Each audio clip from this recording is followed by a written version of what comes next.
Hello my dear students. तो बेटा ये आपकी क्लास 6 का सिविक्स सब्जेक्ट का चैप्टर 25 है, basic features of a democratic government. Okay, तो इस चैप्टर में हम पढ़ने वाले हैं जो हमारी डेमोक्रेटिक गवर्नमेंट होती है, लोकतांत्रिक जो हमारी सरकार होती है, उसके क्या विशेषताएं होती हैं, वो कैसे फंक्शन करती है और उसके क्या बेसिक फीचर्स होते हैं। ठीक है, तो चलिए हम चैप्टर स्टार्ट करते हैं। तो देखिए बेटा, थोड़ा सा हम इसमें इंट्रोडक्शन देख लेते हैं हमारे चैप्टर का। Modern democracy is a representative democracy in which people do not directly rule but they choose their representatives to make decisions on their behalf. तो जो डेमोक्रेटिक गवर्नमेंट होती है बेटा, जो लोकतांत्रिक सरकार होती है, इसमें जो सिटीजन्स होते हैं, ठीक है, किसी भी देश के जो सिटीजन्स होते हैं, जिस देश में अगर लोकतांत्रिक सरकार है, वहाँ के जो नागरिक हैं, जो सिटीज़न हैं, वो डायरेक्टली रूल नहीं करते हैं कंट्री पर, बट वो अपना नेता चुनते हैं जो उनके लिए डिसीजन लेगा उनकी तरफ से। ओके, तो अडल्ट सिटीजन्स जो होते हैं वो गवर्नमेंट के मेंबर्स भी होते हैं इनडायरेक्टली। ठीक है, मतलब क्यों इनडायरेक्टली होते हैं बेटा? क्योंकि उन्होंने ही तो अपना रिप्रेजेंटेटिव खुद चूज़ किया है। ठीक है, उन्होंने ही तो सरकार बनाई है, तो वो गवर्नमेंट के मेंबर भी हुए। ठीक है, और वो जो गवर्नमेंट के लिए, जो गवर्नमेंट बनाने के लिए जो वो मिनिस्टर, जो वो रिप्रेजेंटेटिव चूज़ करते हैं, अपना नेता जो चुनते हैं, वो अपनों में से ही चुनते हैं। ठीक है, अमंग देमसेल्व्स, मतलब अपने लोगों में से ही वो किसी एक को चुनते हैं और उसे अपना नेता बनाते हैं। ओके, तो let us start the chapter. Elements of democracy. In a democratic government, there are certain key elements or basic features that are important for democracy. तो डेमोक्रेटिक गवर्नमेंट में, डेमोक्रेसी का मतलब होता है बेटा लोकतंत्र। ठीक है, तो डेमोक्रेटिक गवर्नमेंट के कुछ की एलिमेंट्स होते हैं, कुछ बेसिक फीचर्स होते हैं, कुछ विशेषताएं होती हैं, कुछ उसमें विशेष चीज़ें होती हैं जो डेमोक्रेसी के लिए ज़रूरी होती हैं। ठीक है, कुछ इम्पॉर्टेंट नोट्स होते हैं जो कि हम यहाँ देखेंगे, जैसे कि सबसे पहले पार्टिसिपेशन थ्रू इलेक्शंस। तो डेमोक्रेसी में बेटा, डेमोक्रेसी में लोगों को, लोकतंत्र बनाने के लिए लोगों को उसमें पार्टिसिपेशन करना ज़रूरी है, मतलब लोगों का उसमें भाग लेना ज़रूरी है, लोगों को अपना डिसीजन लेना ज़रूरी है। ठीक है, तो कैसे अब डिसीजन लेंगे भाई लोग, है ना? तो यहाँ पर the people participate through voting in elections and choose their own representatives. तो लोग कैसे पार्टिसिपेट कर सकते हैं गवर्नमेंट मेकिंग में, डेमोक्रेसी में? लोग वोटिंग करके पार्टिसिपेट करते हैं। ठीक है, वोटिंग आपने सुना होगा, अपने पेरेंट्स को वोट डालते आपने देखा होगा, है ना? वोटिंग को हिंदी में हम क्या कहते हैं? मतदान। तो चुनाव में वोटिंग करते हैं लोग और अपना रिप्रेजेंटेटिव चूज़ करके वो पार्टिसिपेट कर सकते हैं। इसका मतलब है हर किसी को वोट देना ज़रूरी है। ओके, जो भी एडल्ट हैं, जो 18+ हो जाते हैं, जो भी सिटीजन्स हैं इंडिया के, उन्हें वोटिंग करना बहुत ज़रूरी होता है, और वो भी समझदारी के साथ वो अपना रिप्रेजेंटेटिव, अपना नेता खुद चुने, जिसे वो सही समझते हैं उसे ही जा कर के वो वोट दें। ठीक है, अब ये जो रिप्रेजेंटेटिव्स होते हैं, these are the representatives and then given the power to form a government. जो भी रिप्रेजेंटेटिव ज़्यादा वोटों के साथ जीतता है उसे पावर दी जाती है और वही मिल करके गवर्नमेंट बनाता है। ठीक है, अब जब हमने चूज़ कर लिया अपना नेता, वो गवर्नमेंट बन गया है। अब ये गवर्नमेंट जो है पावर में एक फ़िक्स पीरियड ऑफ टाइम के लिए रहती है। ठीक है, मतलब कि हमने जिसे हमारा नेता चुना, ऐसा नहीं है कि वो सालों साल चीफ मिनिस्टर बना रहेगा या प्राइम मिनिस्टर बना रहेगा, लेकिन एक फ़िक्स टाइम के लिए वो, उसके पास वो गद्दी रहेगी। ठीक है, तो हमारे देश में ये जो फिक्स पीरियड है कितना है? 5 ईयर्स का, मतलब हर 5 ईयर्स में गवर्नमेंट बदलती है, चुनाव होते हैं, और हम चाहें तो अपना नेता फिर से चेंज कर सकते हैं, या हमें अगर उसी नेता का काम पसंद आ रहा है तो हमें दोबारा उसी को वोट डाल के उसे ही हम जितवा सकते हैं। ठीक है, तो जब ये 5 ईयर्स का टाइम एंड होने पर आ जाता है बेटा, तो फिर से इलेक्शंस किए जाते हैं, फिर से चुनाव किए जाते हैं। और अगर if the performance of the government has been satisfying, और आप जिस गवर्नमेंट को 5 साल से देख रहे हैं उसकी परफॉर्मेंस यदि सेटिस्फाइंग है, उन लोगों के काम से यदि आप सेटिस्फाइड हैं, आप खुश हैं, तो आप फिर से उस रिप्रेजेंटेटिव को री इलेक्ट कर सकते हैं, दोबारा उसी को वोट दे सकती है। लेकिन यदि आप सेटिस्फाइड नहीं हैं तो आप किसी और को वोट देके उसे चुनाव जो है जितवा सकते हैं। ठीक है। फिर अदर मीन्स ऑफ पार्टिसिपेशन, तो वोटिंग के अलावा और कैसे हम हमारे देश की लोकतंत्र को स्ट्रॉन्ग बनाने में पार्टिसिपेट कर सकते हैं बेटा। तो देखिए, people also participate actively in a democratic government by expressing their views openly on the government policies and even criticising them. तो अब एक आम नागरिक यदि सोचे कि भाई मैं किस तरह से हमारी सरकार को उस पर पार्टिसिपेट कर सकती हूँ, हमारी डेमोक्रेसी पे, तो आप बिल्कुल कर सकते हैं। यदि आप गवर्नमेंट के काम से हैप्पी नहीं हैं, खुश नहीं हैं, तो सरकार जो हमारी नीतियाँ निकालती है ना, हमारी गवर्नमेंट नए नए रूल निकालती है, कभी पेट्रोल महंगा कर देती है, कभी गैस सिलेंडर महंगा कर देती है, कभी एजुकेशन पॉलिसीज़ में चेंज लाती है, तो ये सारी चीज़ें कौन करता है बेटा? गवर्नमेंट करती है। अब जैसे किसी पर्टिकुलर पर्सन को ये चीज़ें पसंद नहीं आ रही हैं, तो वो अपने थॉट, अपने विचार बिल्कुल सबके सामने रख सकता है कि ये सरकार यहाँ पर गलत है, सरकार का ये वाला काम गलत है। ठीक है। क्रिटिसाइज़ मतलब उसकी आलोचना भी कर सकता है, उसके लिए, उनकी नीतियों के लिए। ठीक है। गलत नहीं बोल सकता है कि आप अपशब्द इस्तेमाल करो, है ना, रॉन्ग वर्ड्स बोलो, अब्यूज़ करो, ये सब कुछ नहीं। आप सही शब्दों का इस्तेमाल करके, आप करेक्ट वर्ड्स का इस्तेमाल करके, आप सिर्फ उनकी जो पॉलिसीज़ हैं, गवर्नमेंट का जो काम है, आप उसे अपोज कर सकते हैं। आप ये बोल सकते हैं कि ये काम इस तरह से नहीं, इस तरह से करना चाहिए था। अब आप सोचेंगे कि मैम हम ये काम कैसे कर सकते हैं, तो आप अपने व्यूज़, अपने थॉट्स मीडिया के थ्रू रख सकते हैं। ठीक है। न्यूज़पेपर में आप प्रिंट करवा सकते हैं, छपवा सकते हैं, आप टेलीविज़न में बोल सकते हैं, आप रेडियो में बोल सकते हैं, और फिल्म्स भी, हमारी जो पिक्चर्स आती हैं वो भी तो हमारे समाज का आईना होती है ना बेटा, उसमें भी कई सारी चीज़ें हमें दिखाई जाती हैं, क्या गलत है, क्या सही है, एट्सेट्रा। फिर आप, ये तो किसी के थ्रू आपने कहा, इसके अलावा आप डायरेक्ट प्रोटेस्ट भी कर सकते हैं। मतलब आप गवर्नमेंट को ये दिखा सकते हैं, डायरेक्ट ऑब्जेक्शन भी कर सकते हैं, जैसे कि रैलीज़ निकलती हैं, स्ट्राइक्स होती हैं, लोग हड़ताल पे चले जाते हैं ना, जैसे किसी फैक्ट्री में जो कर्मचारी, उनकी बात नहीं मानी जा रही है, तो लोग वहाँ क्या करते हैं, वर्कर्स स्ट्राइक कर देते हैं, हड़ताल कर देते हैं, काम करना बंद कर देते हैं। आप धरना प्रदर्शन कर सकते हैं, आपने देखा होगा, है ना, न्यूज़पेपर में। आप अगर आप देखते हो अगर न्यूज़पेपर, तो उस पर आपने देखा होगा 5-6 लोग, 10-12 लोग इकट्ठा होकर बैठ जाते हैं हड़ताल करने, स्ट्राइक कर देते हैं, धरना कर देते हैं, रोड जाम कर देते हैं। तो all these things are the objections that you can take against the government. Okay. और इन सारे तरीक़ों से आप जो है हमारे लोकतंत्र में पार्टिसिपेट कर सकते हैं। इन सारे मेथड से बेटा जब गवर्नमेंट ये सारी चीज़ें देखती है तो सरकार समझती है कि अच्छा हमने यहाँ गलत किया, अच्छा हमारा ये काम गलत था, तो हम इसे सही तरीके से कर लेते हैं। ठीक है।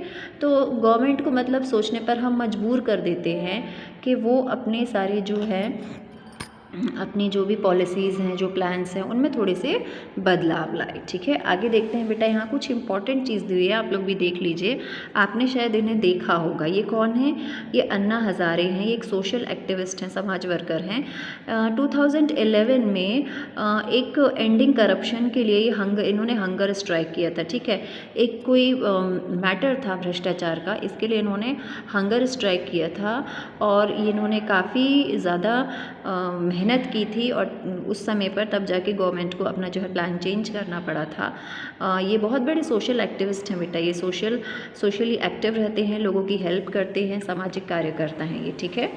चलिए आगे देखते हैं। अब देखेंगे हम रिजॉल्विंग कॉन्फ्लिक्ट्स। तो हमने देख लिया कि हम वोटिंग के थ्रू पार्टिसिपेट कर सकते हैं हमारी डेमोक्रेसी में, है ना। हमने ये देखा कि हमें यदि गवर्नमेंट का कोई काम पसंद नहीं आ रहा है तो हम उसके अगेंस्ट जा सकते हैं, हम अपने थॉट्स, अपने व्यूज़, अपने विचार रख सकते हैं सरकार के आगे। फिर है रिजॉल्विंग कॉन्फ्लिक्ट्स, मतलब लड़ाइयों को सुलझाना। तो देखिए बेटा, गवर्नमेंट जो है, जब कोई देश एक सरकार चलाती है तो उसके बहुत सारे जिम्मेदारियां होती है, ठीक है। जिसमें से ये की जिम्मेदारी ये भी है कि यदि दो लोगों के बीच में झगड़ा होता है तो उसको किस तरह से वो शांत करवाएं, ठीक है। जैसे घर पर आपके मम्मी पापा आप भाई बहनों का झगड़ा शांत करवाते हैं, वैसे ही हमारे जो हेड होते हैं, हमारे जो गवर्नमेंट है, वो भी यही काम करती है। देखिए कैसे। अब आप लोगों को पता ही होगा बेटा कि India is a land of diversity, मतलब अनेक प्रकार के लोग यहाँ रहते हैं, अलग अलग रिलीजन के लोग रहते हैं, अलग अलग कल्चर के लोग रहते हैं, इकोनॉमिक और सोशल बैकग्राउंड किसी का अलग है ना, कोई अमीर है, कोई गरीब है, कोई मिडिल क्लास है, कोई लो क्लास है। तो इस तरह से क्या होता है बेटा, कभी कभी लोगों के बीच प्रेजुडिस और डिस्क्रिमिनेशन की भावना आ जाती है, पक्षपात की भावना आ जाती है, भेदभाव की भावना लोगों के अंदर आ जाती है। कभी कभी लोगों को ये लगने लगता है कि उस ग्रुप के लोगों को ज़्यादा इम्पोर्टेंस दी जा रही है, हमें नहीं दी जा रही है। अब ऐसे में क्या होता है, लड़ाइयाँ होती हैं।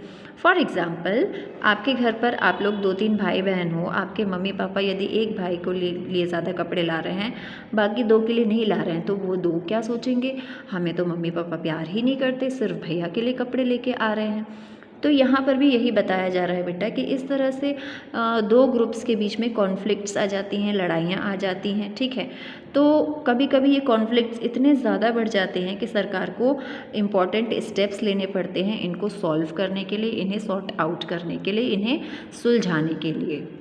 क्योंकि बेटा अगर इस तरह के झगड़ों को जल्दी नहीं सुलझाया जाता है तो ये वायलेंट हो जाते हैं, दंगे बन जाते हैं फिर, ठीक है।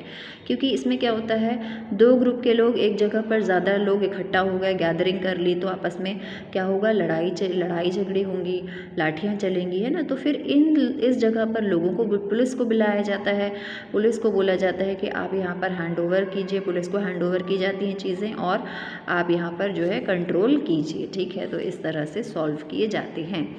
अब पार्लियामेंट में यदि कॉन्फ्लिक्ट्स होते हैं, पार्लियामेंट लोकसभा राज्यसभा जहाँ पर आपकी जो असेंबली होती है बेटा, पार्लियामेंट जो हमारा है संसद भवन, जहाँ पर 2 ग्रुप्स के लोग बैठते हैं, अलग अलग पार्टी के लोग बैठते हैं, लोग नहीं हमें मेंबर बोलना चाहिए, है ना। हमारे देश की जो रूलिंग पार्टीज़ हैं ना, बीजेपी के मेन नेता बैठते हैं, कांग्रेस के नेता बैठते हैं, आप के नेता बैठते हैं, तो सभी लोग बैठते हैं और देश के इम्पोर्टेंट जो इश्यूज़ हैं उस पर डिस्कस करते हैं, ठीक है।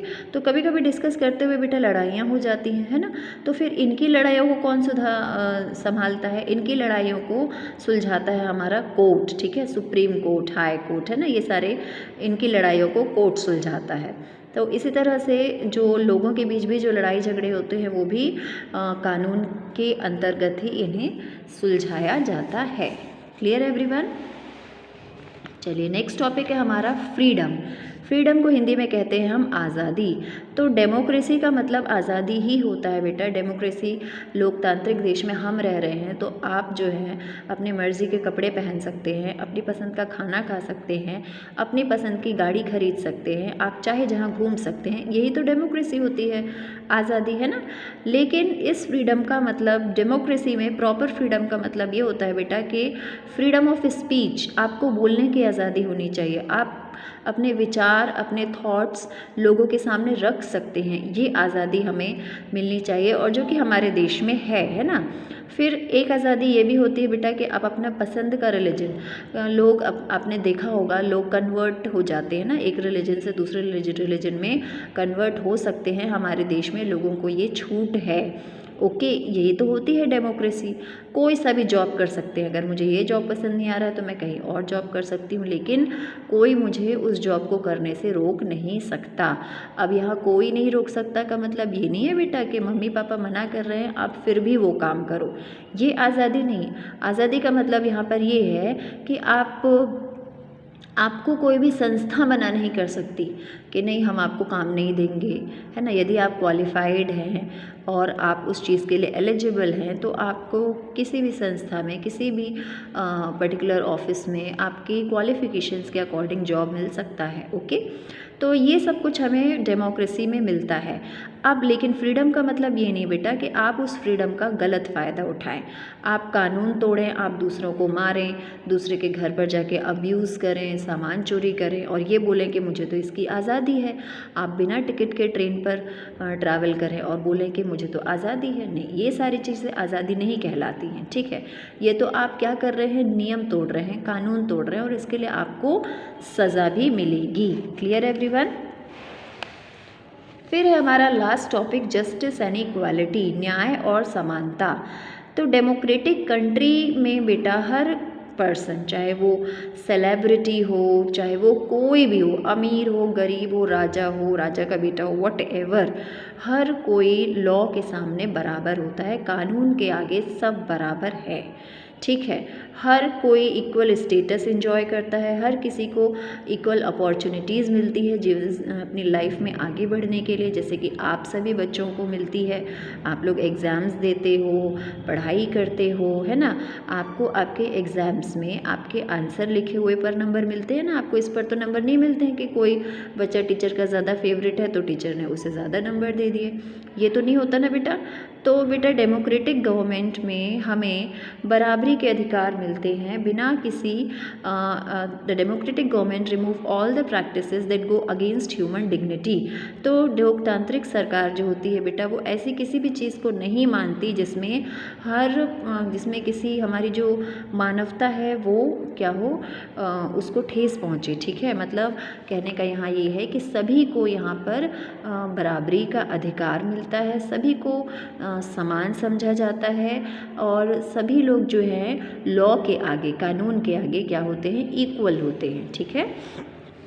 Some people are denied many opportunities due to inequalities.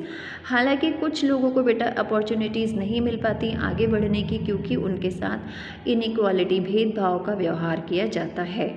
A democratic government allows special benefits to be extended to such peoples। तो हमारी डेमोक्रेटिक गवर्नमेंट ने ऐसे लोगों के लिए जिन्हें समाज ने, जिन्हें सोसाइटी ने अलग करके रखा हुआ है, जिन्हें सोसाइटी एक साथ नहीं मानती थी, आज नहीं बेटा, पहले के ज़माने से, ठीक है। बट आज तो इतना ज़्यादा नहीं है, अब तो समय काफ़ी कुछ बदल चुका है, अब तो बहुत सारी चीज़ें चेंज हो चुकी हैं। तो तब के समय में बेटा हमारी सरकार ने ऐसे लोगों के लिए कुछ स्पेशल रिजर्व सीट्स बनाई थी, ठीक है। जैसे कि शेड्यूल कास्ट है, schedule tribe and other backward classes, ताकि समाज के बहिष्कृत जो लोग हैं वो भी आगे आएँ, उन्हें भी पढ़ने का मौका मिले, उन्हें भी आगे बढ़ने का मौका मिले, वो भी समाज के साथ उठें और बैठें। तो ये मैं कब की बात कर रही हूँ बेटा, ये आज नहीं, ये काफ़ी साल पहले की बात है, क्योंकि आज तो चीज़ें बिल्कुल बदल चुकी हैं। आज हम सब बराबर हैं, है ना, कहीं पर कोई ऊंचा नीचा नहीं। हम मानते हैं स्कूल में आप सभी बच्चे साथ में बैठ के पढ़ते हैं, साथ में टिफ़िन करते हैं, है ना,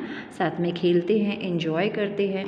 तो all these things have been changed from the ancient times and as compared to today times. Okay, now and women's के लिए स्पेशल बेनिफिट्स दिए गए हैं, ताकि हमारे जो विमेंस हैं, जो औरतें हैं, उन्हें किसी भी तरह से सोसाइटी में डिस्क्रिमिनेशन का सामना ना करना पड़े, भेदभाव का सामना ना करना पड़े। Then equality can be brought about by a powerful legal system. तो अगर हम चाहते हैं कि हमारे देश में सभी लोग बराबर हों, सभी लोग एक साथ हों, कोई बड़ा छोटा ना हो, है ना, कास्टिज़म ना हो, सभी को जस्टिस बराबर से मिले, तो इसके लिए आपका जो सिस्टम है, आपके जो गवर्नमेंट सिस्टम है, वो बिल्कुल स्ट्रॉन्ग होना चाहिए। न्याय जो है ना बेटा, जस्टिस फेयर एंड इफ़ेक्टिव होना चाहिए। मतलब जब हमारे कोर्ट्स में न्याय दिया जाए, जब हमारे जजेस फैसला सुनाए, तो वो ये ना देखें कि वो जहाँ न्याय कर रहे हैं तो वो अमीर है, गरीब है क्या नहीं है, ठीक है। वो सिर्फ ये देखा जाए कि क्या गलत है और क्या सही।